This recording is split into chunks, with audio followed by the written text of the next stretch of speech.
Okay, so I'm trying to do this real quick because I'm getting it done after school before I have to go and get Miss Molly for her dance class, and I'm hoping not to be interrupted with too many PA systems, but if you do hear it in the background, sorry, that's what's happening. So tonight's homework is all about word choice. We need to be thinking about the word choice that we're using when we're creating our scary imaginative story in our Write Like Pose Suspense unit.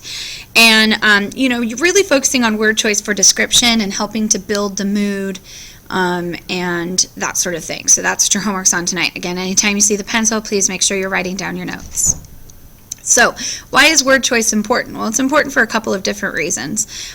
There's academic word choice, where you're using important core content ideas. So, in language arts, if you can use any of the academic words that you're familiar with to identify figurative language, for example, using a word like simile, metaphor, onomatopoeia within an academic testing session, that really will help bump up your score, make you sound that much smarter.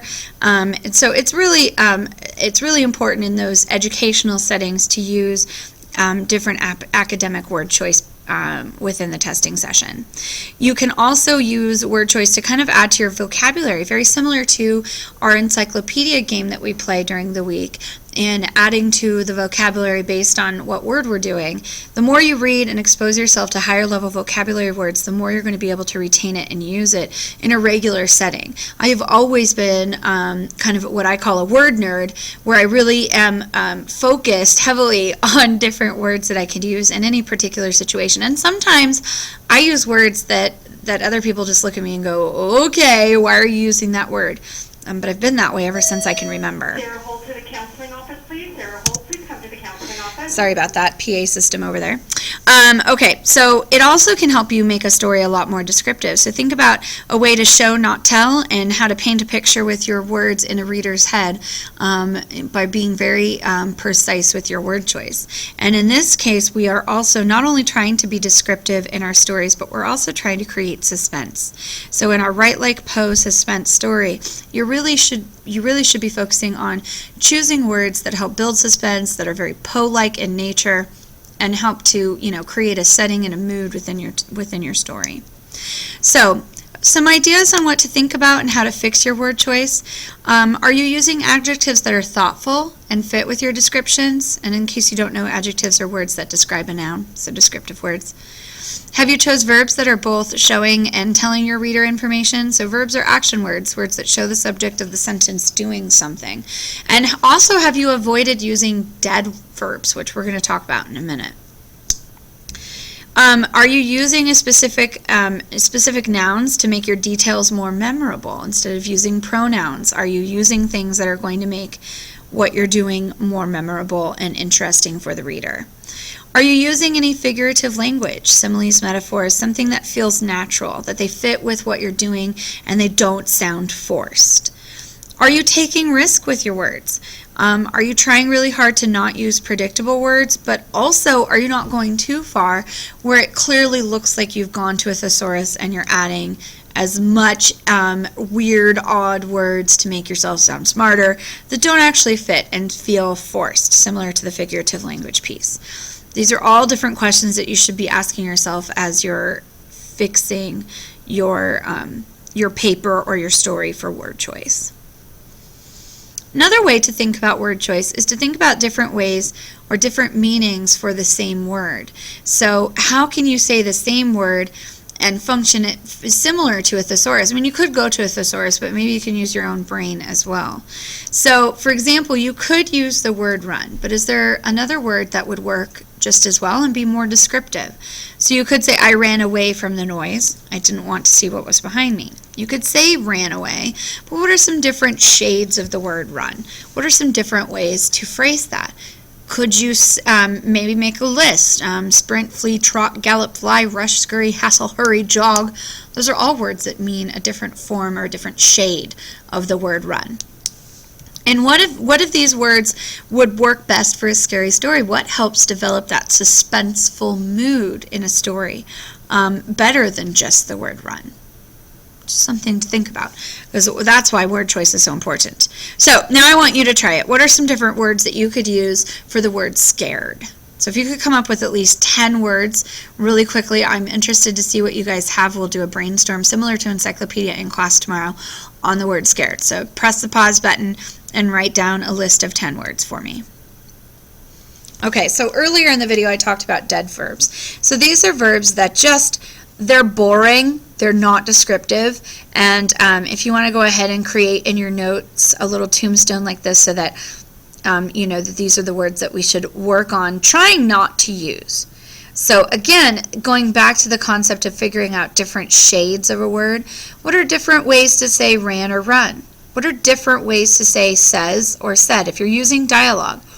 If someone is talking in barely above a whisper because they're scared or they're nervous, instead of having that character say, and he said or something, is there another way you could phrase it to describe how scared and quiet they are being? Just some different things to think about and a way to attach both of these two pieces that I'm teaching you right now, the shades of meaning and just trying to figure out a different way to say something to make it more descriptive and meaningful, and at the same time trying to avoid certain things. So here is an example paragraph about autumn. You can go ahead and pause and read it, but what you'll notice here is that all of the dead verbs have been crossed out because you really should try to avoid using them. Here's another example of the same paragraph without all of those dead verbs. Go ahead and pause it and read it.